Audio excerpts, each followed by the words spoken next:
morning everyone. Today's our topic is endovertebral disc herniation. Let's go through the topic. So here you can see the nucleus pulpus.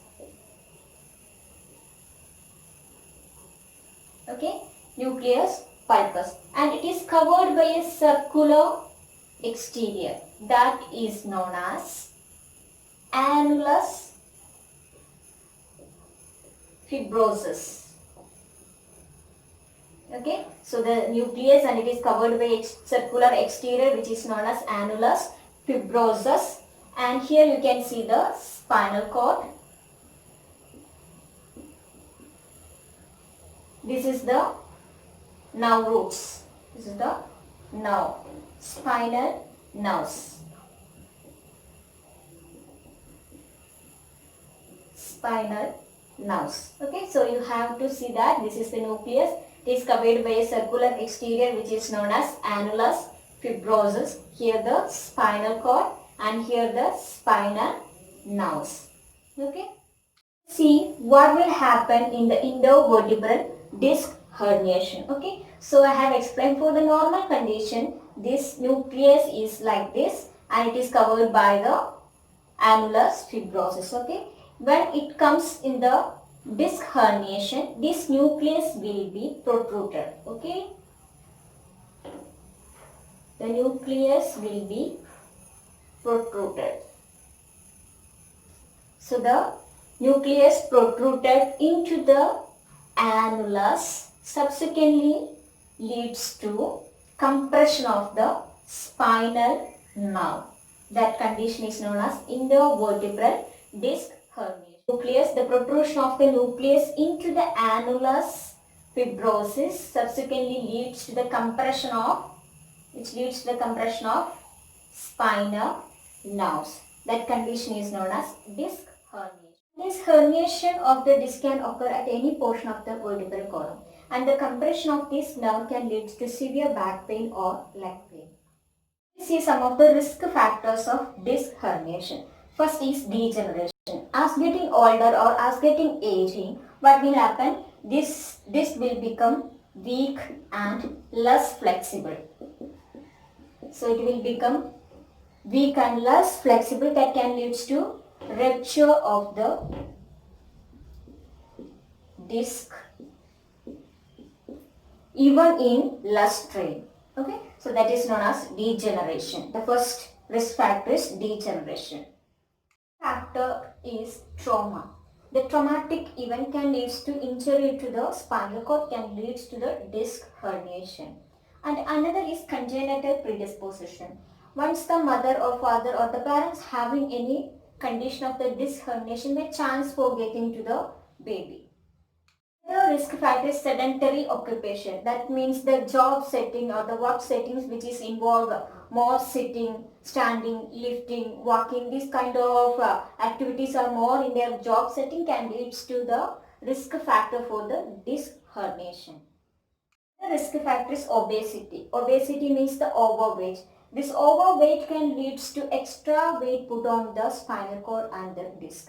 That can lead to damage for the disc as well as the spinal cord structures. And also due to the obesity can lead to the less flexibility for the spinal cord.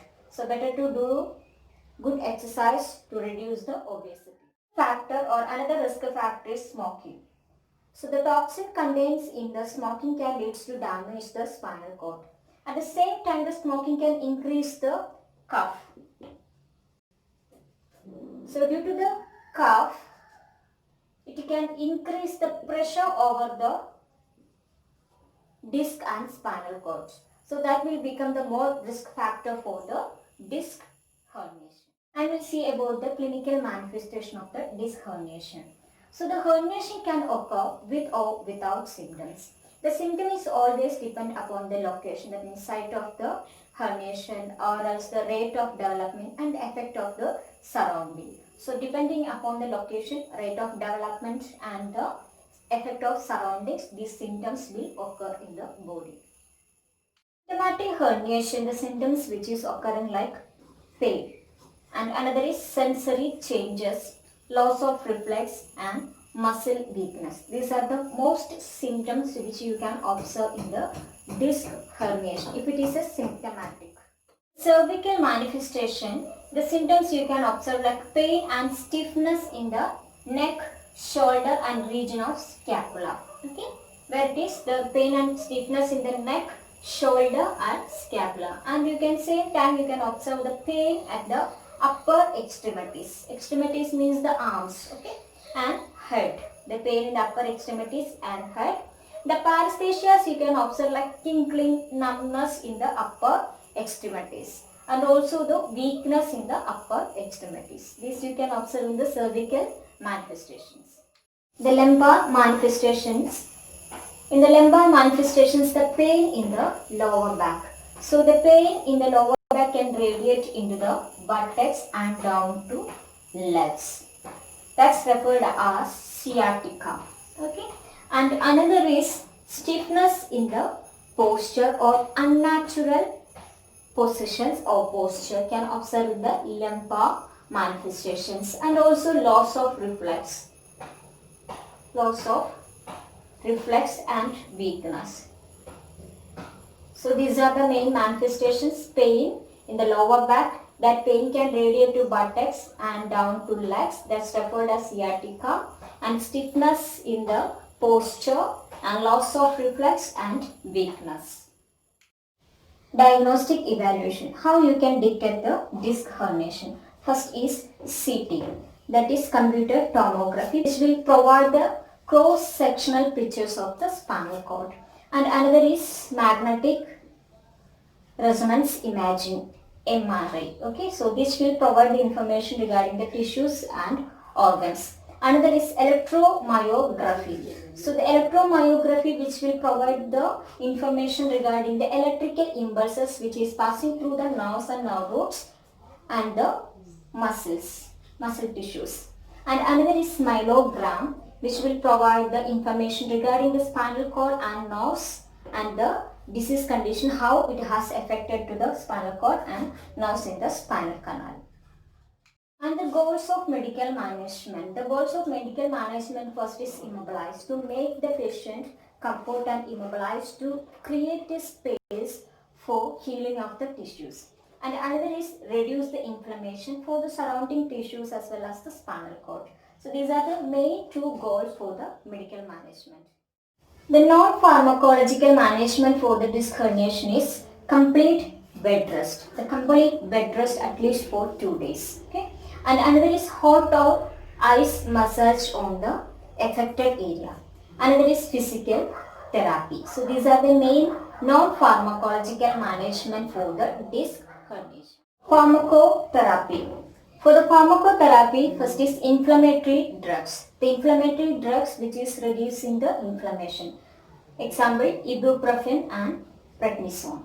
And another is muscle relaxant, to reduce the stiffness of the muscle. That which is the medicine which is known as diazepam and cyclobenzaprine as the medication. And another is analgesics. Analgesics which is reducing the pain, okay, like opioids. So these are the pharmacomanagement for disc herniation. Inflammatory drugs which is reducing the inflammation, example ibuprofen and prednisone. Muscle relaxants such as diazepam and cyclobenzaprine, and analgesics like opioids. Surgical management of the disc herniation. First is discectomy, that is the removal of the herniated disc material.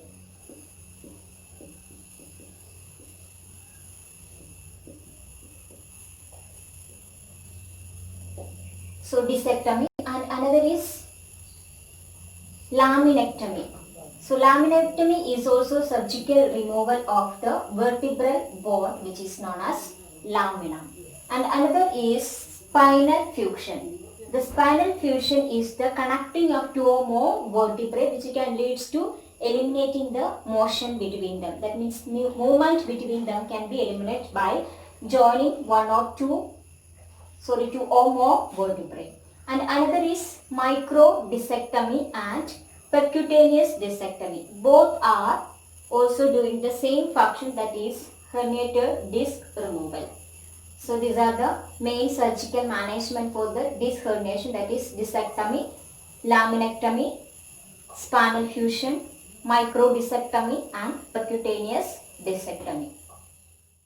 Now we will see about the complications which can occur in the disc herniation. So the first complication is permanent neurological dysfunction. So the permanent neurological dysfunction such as weakness and numbness can occur permanently.